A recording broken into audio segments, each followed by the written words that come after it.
judgment, speaking for myself, the inexorable logic of that judgment can lead only to this conclusion that the election bat symbol is off the book. No one can get it. Full stop.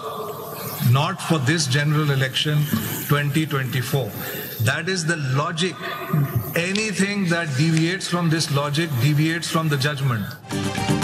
Sunni Ittehad council की मखसूस नशिस्तों से मुतालिक case की full court समाअत। वकील फैसल सिद्दीकी ने दलाइल में कहा, सुन्नी इत्तेहाद काउंसिल ने इलेक्शन नहीं लड़ा, इसीलिए मखसूस नशिस्तों के लिए फहरिस्त जमा नहीं कराई। सुन्नी इत्तेहाद काउंसिल आज़ाद अरकान की शमूलियत के बाद पार्लिमानी जमात बन गई। जस्टिस मुनीब अख्तर ने रिमार्क्स दिए, सुन्नी इत्तेहाद काउंसिल में शामिल होने वालों ने खुद को कागजात में पीटीआई उम्मीदवार जाहिर किया। इलेक्शन कमीशन रूल्स कैसे पीटीआई उम्मीदवारों को आज़ाद करार दे सकते हैं? इंतखाबी निशान एक हो या ना हो वो अलग बहस है, लेकिन उम्मीदवार पार्टी के ही तस्वुर होंगे। चीफ जस्टिस ने रिमार्क्स दिए, पीटीआई वालों को खुद को आज़ाद उम्मीदवार जाहिर करके बल्ले का निशान मांगना चाहिए था। जस्टिस मुनीब अख्तर ने कहा, मैं समझता हूँ सुप्रीम कोर्ट फैसले के बाद बल्ले का निशान किसी को नहीं दिया जा सकता। चीफ जस्टिस ने कहा, हर कोई अपनी समझ के मुताबिक ना समझे।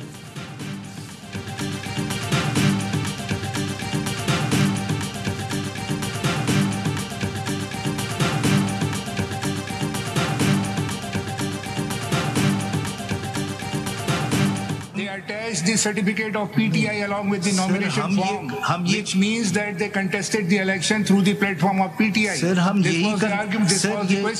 यही हम करना चाहते थे, इलेक्शन कमीशन ने रिजेक्ट कर दिया। सुप्रीम कोर्ट में केस इंतखाबी निशान का नहीं, इंट्रा पार्टी इलेक्शन का था। जस्टिस मोहम्मद अली मजहर के रिमार्क्स।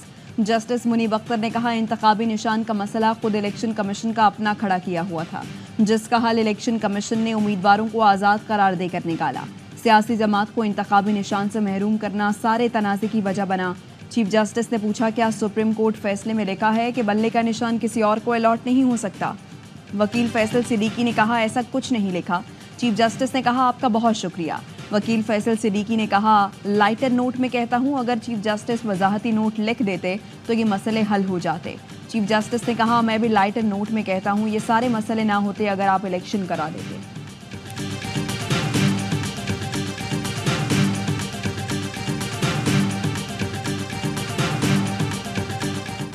मिशन रिपोर्ट पे क्या कहेंगे? पीटीआई बुढ़ाड़ा मारा है पीटीआई ने अपने ऊपर, सीटों का मामला है। जब सीट पर कानूनी तौर पर तो मुझे नहीं लगता नहीं सकता होने को, तो पाकिस्तान में बहुत पर नहीं है कानूनी तौर पर ही। हमूदुर रहमान कमीशन रिपोर्ट के मामले पर पीटीआई ने अपने पांव पर कुल्हाड़ा मारा है। सेनेटर फैसल वावडा कहते हैं, कानूनी तौर पर पीटीआई को मखसूस नशिस्तें नहीं मिल सकती, लेकिन पाकिस्तान में होने को कुछ भी हो सकता है।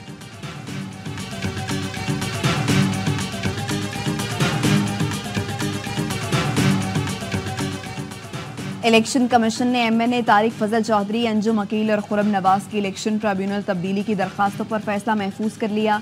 चीफ इलेक्शन कमिश्नर ने कहा, फैसला आज ही सुना देंगे। वकील ने कहा, एक उम्मीदवार ने जेब से दस्तावेज निकाली और उसे ट्रिब्यूनल ने मान भी लिया। हम पेश नहीं हुए तो जुर्माने कर दिए, किसी कानूनी ज़ाब्ते को नहीं अपनाया गया। इस्तदा है ट्रिब्यूनल की कार्रवाई को फौरी रोका जाए।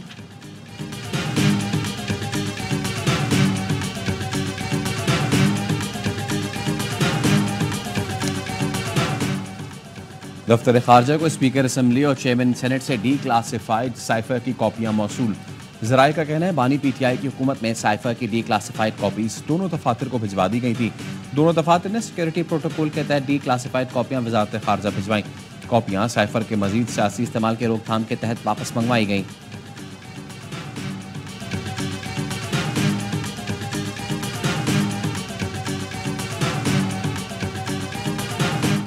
हम G2G में जो बड़े मंसूबे हैं उसके ऊपर भी हम मरबूत गुफ्तगू करेंगे। नए मुआहदे वो अमल में आएंगे।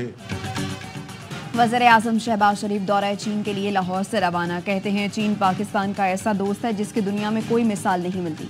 चीन और पाकिस्तान आज से सी पैक को फेज़ 2 में दाखिल करेंगे। चीन के साथ बिजनेस ताल्लुकात में बेपनाह बेहतरी लाने की कोशिश की जाएगी। दौरा चीन के दौरान सिल्क रोड को बढ़ाने के लिए गुफ्तगू होगी।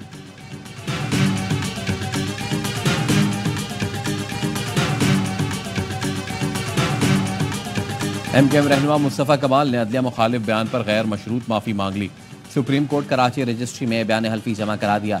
कहा, अदलिया और जजेस की साख खराब करने का तसव्वुर भी नहीं कर सकता। जजेस का दिल से एहतराम करता हूँ। 16 मई की न्यूज़ कॉन्फ्रेंस पर गैर मशरूत माफ़ी का तलबगार और खुद को अदालत के रहमो करम पर छोड़ता हूँ। सुप्रीम कोर्ट में तौहीन अदालत केस की समाअत कल होगी।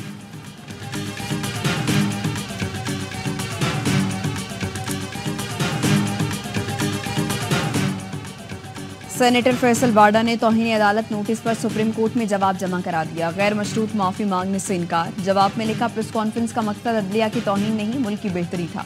अदालत तौहीन अदालत की कार्रवाई आगे बढ़ाने पर तहम्मुल का मुजाहरा करे और तौहीन अदालत का नोटिस वापस लिया जाए। फैसल वाडा ने तर्जुमान PTI रऊफ हसन, मौलाना फजलुर रहमान और वज़ीर आज़म शहबाज शरीफ की तकरीरों के ट्रांसक्रिप्ट भी पेश कर दिए।